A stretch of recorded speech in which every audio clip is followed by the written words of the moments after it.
Oke, pendengar Sindo, terima kasih untuk Anda yang sudah bergabung di line SMS kami. Kita akan lanjut lagi perbincangan kita bersama dengan Mas Rudi Setiawan. Dia adalah seorang pengusaha shipping tanker ya.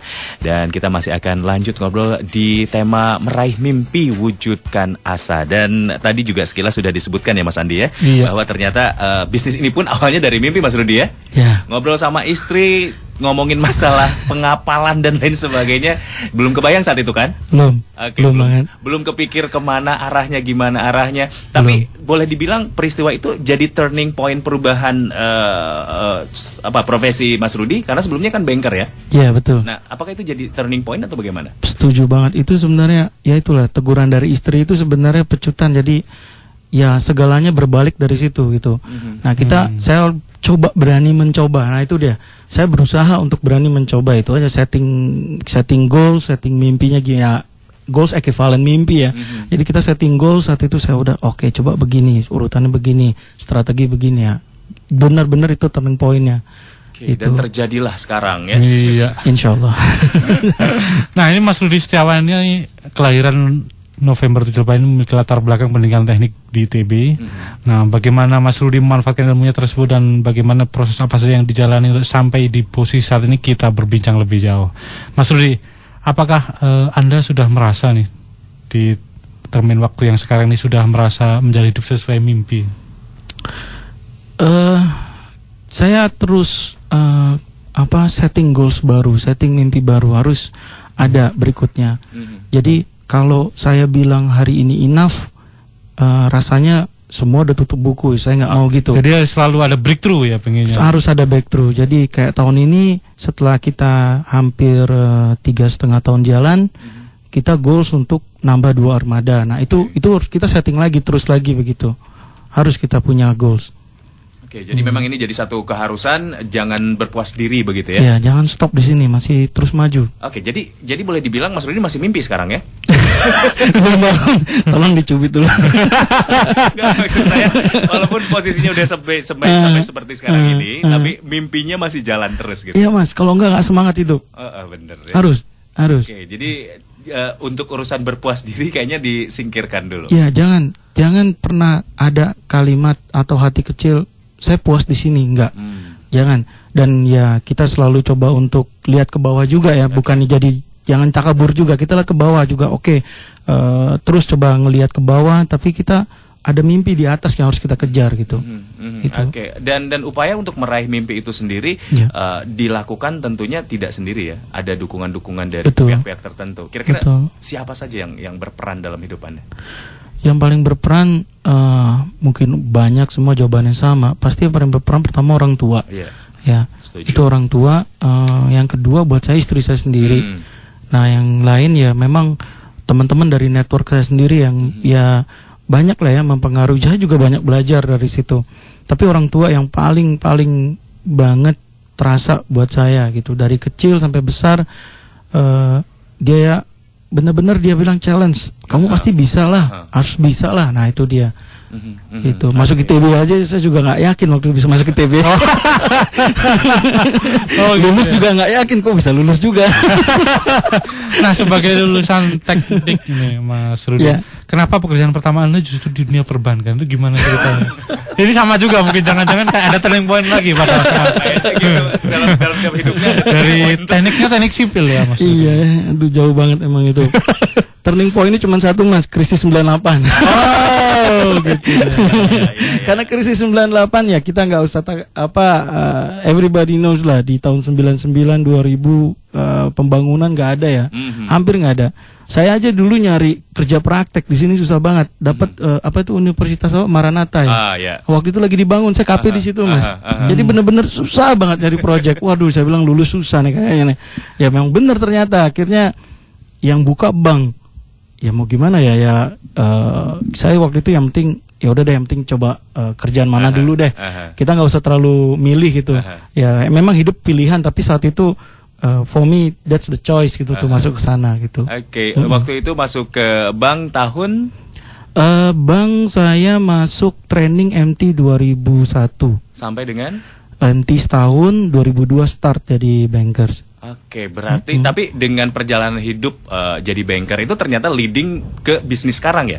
Iya, dia betul sekali. Oke, jadi itulah jalan hidup kayaknya memang ditentukan kadang-kadang bukan dari sesuai dengan keinginan kita begitu ya. Tapi ternyata dari situlah baru hikmahnya kelihatan. Iya. Silver liningnya ada. Oh iya, ternyata ini diarahkan ke bisnis tanker gitu ya. Oke, Mas Rudi, kalau untuk Anda satu terobosan tidak Anda sekarang bekerja di satu bidang yang boleh dibilang ini nggak terlalu banyak orang yang main di situ gitu. Betul. Jadi di tahun 2002 saya sebagai banker saat itu saya pelajarin banyak segmen bisnis yang saya lihat. Yang paling unik ya salah satunya adalah perkapalan. Waktu saya pegang itu di bank tersebut memang nggak banyak yang mengerti kapal. Itu kesempatan buat saya belajar. Oke, saya pengen tahu. Di situ saya belajar, saya tahu oh ternyata begini. Dan ternyata apa ya saya tuh berusaha nggak ingin sama gitu dengan orang lain gitu. Orang kan kebanyakan inginnya sama, generik gitu ya gitu. Pengen kalau sama ya at the end ya margin kita juga so-so kan, sama-sama betul, aja kan. Betul. Dan market kayak berebut satu kue harus dipotong 50 potong kan. Ya, saya lihat ada market yang memang orang Indonesia itu sangat belum mungkin mau lirik ke sana. Nah, ini yang saya ambil gitu, opportunity ini gitu. Oke. Ya. Challenge-nya apa Anda terjun ke bisnis ini? Challenge-nya sebenarnya tantangannya memang apalagi kapal yang saya masuk ini bukan kapal bawa produk yang umum ya kayak misalnya BBM atau sawit pada saat itu. Saya fokus untuk ngangkut chemical.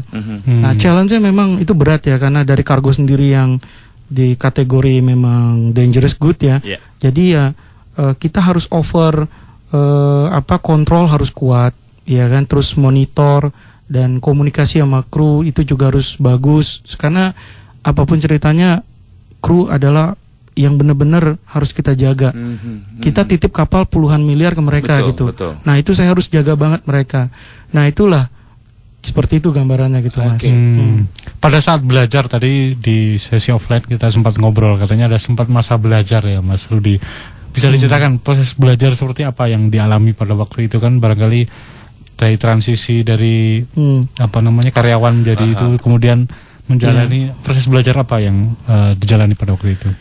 Proses belajar ya memang waktu mutusin masuk ya, proses belajar benar-benar saya kira 2002 sampai 2007 nguasain bisnis kapal di perbankan. Ternyata pas saya cemplung itu saya cuma 10 atau 20% kali dari knowledge yang ada.